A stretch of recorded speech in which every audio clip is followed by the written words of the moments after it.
Hello बच्चों, चलिए प्रश्न को पढ़ते हैं और समझते हैं। एक इंजीनियरिंग के विद्यार्थी रचेल से एक पतली एल्यूमिनियम की शीट का प्रयोग करते हुए मॉडल बनाने का को कहा गया, जो एक ऐसे बेलन का आकार का है जिसके दोनों सिरों पर दो शंकु जुड़े हैं। इस मॉडल का व्यास 3 सेंटीमीटर है और इसकी लंबाई 12 सेंटीमीटर है। यदि प्रत्येक शंकु की ऊंचाई 2 सेंटीमीटर हो तो रचेल द्वारा बनाए गए मॉडल में अंतर्विष्ट हवा का आयतन ज्ञात कीजिए, यह मानते हुए कि मॉडल की आंतरिक और बाहरी विमाएं लगभग क्या है, बराबर है। प्रश्न को हल करने से पहले हम प्रश्न के लिए मुख्य अवधारणा लिखेंगे, जिसकी सहायता से इस प्रश्न को हल किया जाएगा। तो अवधारणा मुख्य अवधारणा में हम प्रश्न से संबंधित कुछ सूत्रों को लिखने वाले हैं, जिनमें देखिए, अगर हम प्रश्न को ध्यान से देखें तो एक तो हमें बेलन का आयतन याद होना चाहिए। तो यहाँ से मैं लिख देता हूँ बेलन का आयतन। बेलन का आयतन बेलन का आयतन होता है पाई आर स्क्वायर एच। उसके बाद आपको याद रखना है शंकु का आयतन। शंकु का आयतन शंकु का आयतन होता है 1/3 पाई आर स्क्वायर एच। तो ये दो सूत्र हैं जो आपको याद रखना है। अब हम प्रश्न को यहाँ से हल करेंगे बच्चों। तो यहाँ पर हम इस प्रश्न को हल कर देते हैं। देखो, जब इसको हल करेंगे तो सबसे पहले हम इससे संबंधित एक चित्र बनाएंगे। देखिए, हमें क्या कहा गया है, हमें यह कहा गया है कि सबसे पहले मैं इसका बेलनाकार भाग बना लेता हूँ। उसके बाद फिर इसके शंकु के आकार का भाग हम यहाँ पर बना लेते हैं, कुछ इस प्रकार से, जैसा कि प्रश्न ने कहा है हमसे। ठीक है, यहाँ से हमें सारी बातें समझ में आ जाएंगी। उसके बाद अगर आप देखें तो ये भाग हो गया हमारा शंकु के आकार का। ये दोनों तरफ मैंने दो शंकु यहाँ लगा दिए हैं। प्रश्न में कहा गया है कि 12 सेंटीमीटर लंबाई है इसकी।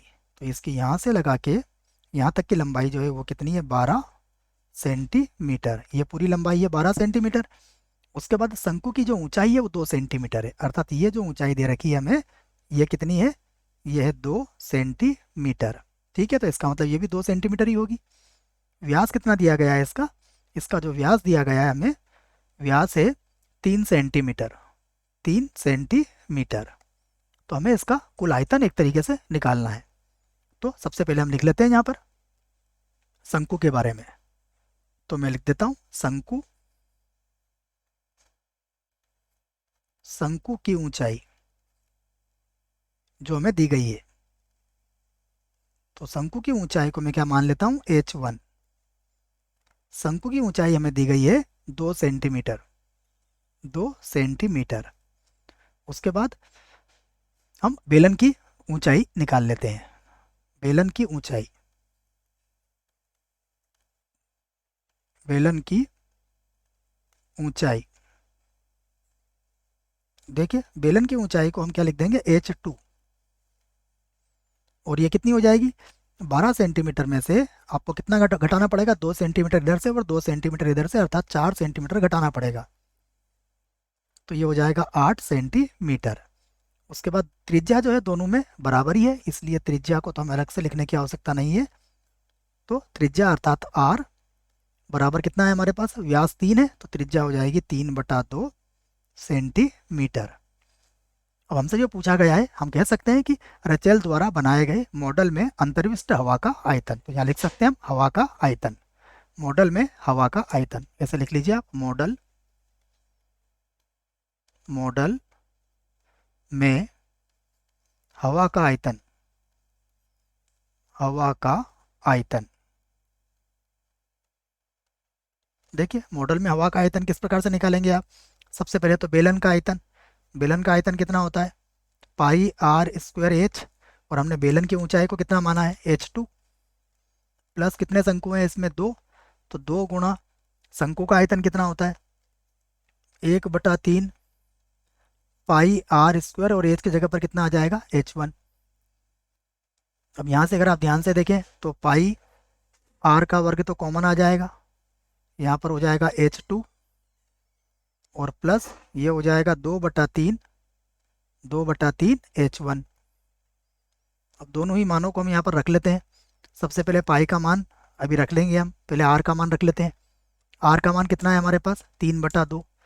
तो ये हो जाएगा 3/2 अर्थात 3/2 का वर्ग। उसके बाद H2 कितना है हमारे पास, H2 हो गया है 8 प्लस 2 गुणा H1 कितना है हमारे पास 2, तो 2 गुणा 2 और बटे में कितना आ जाएगा 3। और आगे हल करते हैं इसको, तो ये होगा पाई, उसके बाद यहाँ हो जाएगा 9/4 और इसको हल कर लेंगे तो ये हो जाएगा, देखो 8 दिया 24 और 4 28, 24 और 4 कितना हो जाएगा 28 बटे में कितना आ जाएगा 3। अब हम समझ गए कि पाई का मान 22/7 रखने से आसानी से हल हो जाएगा। तो पाई का मान रख लेते हैं 22/7 गुणा, ये हो जाएगा 4 से काट देंगे इसको और 3 से इसको काट देंगे, ठीक है। तो देखो 3 से 9 कितनी बार कटेगा, 3 बार, और गुणा 7 से 28 कितनी बार कट जाएगा, सॉरी 4 से 28 कितनी बार कट जाएगा, 7 बार। तो ये 7 से 7 भी कट जाएगा, तो 22 का बड़ा 3 बार बोलिए कितना हो जाएगा 66। और ये सब किस में चल रहा था हमारा, सेंटीमीटर में, तो ये आ जाएगा घन सेंटीमीटर। और ये हमारे प्रश्न का क्या है, उत्तर है। आशा करता हूँ बच्चों प्रश्न का उत्तर समझ में आया होगा। धन्यवाद।